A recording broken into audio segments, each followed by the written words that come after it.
നമസ്കാരം കൂട്ടുകാരെ, ഞാൻ പീറ്റർ ചുവള്ളൂർ. ഇന്നത്തെ പുതിയ വീഡിയോയിലേക്ക് ഏവർക്കും സ്വാഗതം. അതായത് 15/4/2025 ചൊവ്വാഴ്ച രാവിലെ റബ്ബർ വില നോക്കുമ്പോൾ റബ്ബർ വിലയിൽ മാറ്റമില്ല. ലാറ്റക്സിന് ഡിമാൻഡ് കൂടി, സ്വർണ്ണവില ഇടിഞ്ഞു.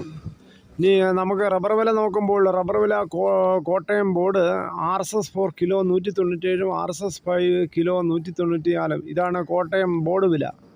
അതേസമയം കൊച്ചി വില നോക്കുമ്പോൾ Kochi RSS 4 kilo 197, RSS 5 kilo 194 ആണ്. ഇനി കേരളത്തിലെ മറ്റ് ഗ്രേഡ് ഷീറ്റ് നോക്കുമ്പോൾ ലൂസ് കിലോ 187, ലോട്ട് കിലോ 179 മുതൽ 184. ഇനി കേരളത്തിലെ വ്യാപാരി വില നോക്കുമ്പോൾ RSS 4 കിലോ 189, RSS 5 186. ISNL 168 മുതൽ 169. ഇനി ഒട്ടുപാൽ നോക്കുമ്പോൾ 70% DRC ഉള്ള ഒട്ടുപാൽ 106 മുതൽ 117 രൂപയാണ്. കേരളത്തിലെ റബ്ബർ വില മാറ്റമില്ലാതെ അങ്ങനെ തുടരുകയാണ്. എന്നാലും കർഷകർക്ക് ടാപ്പ് ചെയ്യാനുള്ള ഒരു അസൗകര്യമുണ്ട്. കാരണം മഴ ശരിയായിട്ട് പെയ്യാത്തത് കൊണ്ട് ടാപ്പിംഗ് നടക്കുന്നുമില്ല. എന്നാൽ ചില തോട്ടങ്ങളിൽ ടാപ്പിംഗ് നടക്കുന്നുണ്ട്. അത് പ്രതീക്ഷിച്ച പോലെ പാലും അവർക്ക് കിട്ടുന്നില്ല.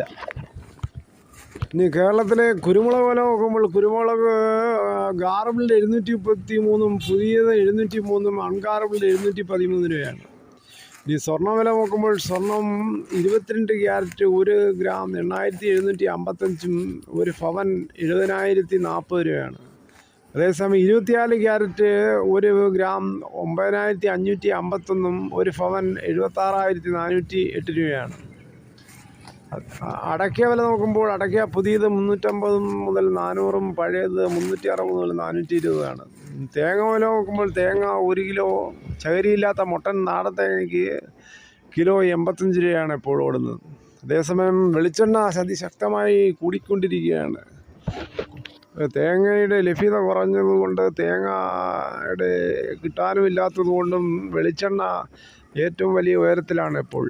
1 ലിറ്റർ വെളിച്ചെണ്ണയ്ക്ക് 350 രൂപയാണ് നാടൻ വെളിച്ചെണ്ണ. വില 280 കിലോയുടെ പുറത്ത്. കാന്താരി ഇപ്പോൾ മോഹവിലയാണ്. കൊല്ലം കൊട്ടാരക്കര ഇഞ്ചക്കാട് കാർഷിക വിപണിയിലെ തുരുത്തിയമ്പലം വിപണിയിൽ ഇന്നലെ റെക്കോർഡ് വിലയ്ക്കാണ് നാടൻ കാന്താരി വിറ്റുപോയത്. കിലോ 1650 രൂപ. കിലോ 1650 രൂപ മോഹവിലയാണ്. കാരണം ഇപ്പോൾ മിക്ക വീട്ടുകളിലും കാന്താരി ഉപയോഗിക്കുന്നുണ്ട്. ഉപയോഗിച്ചാൽ ഏറ്റവും നല്ലതാണ്. മറ്റ് പാണ്ടിമുളക് മേടിക്കുന്നതിനേക്കാളും കാന്താരി മുളക് ഉപയോഗിച്ചാൽ അത് ചില ആൾക്കാർ ഉണങ്ങി വെക്കും, പൊടിച്ചു വെക്കുമ്പോൾ കറികളിൽ മറ്റും ഉപയോഗിക്കുന്നുണ്ട്. അത് അമിതമായാൽ അൾസർ പോലെയുള്ള അസുഖങ്ങൾ വരാൻ സാധ്യതയുണ്ട്. എന്തായാലും കാന്താരി കളയാതെ ഉണക്കി സൂക്ഷിച്ച് വെക്കുക. ഈ വീഡിയോ ഇത്രയും സമയം കണ്ടതിൽ വളരെ നന്ദി.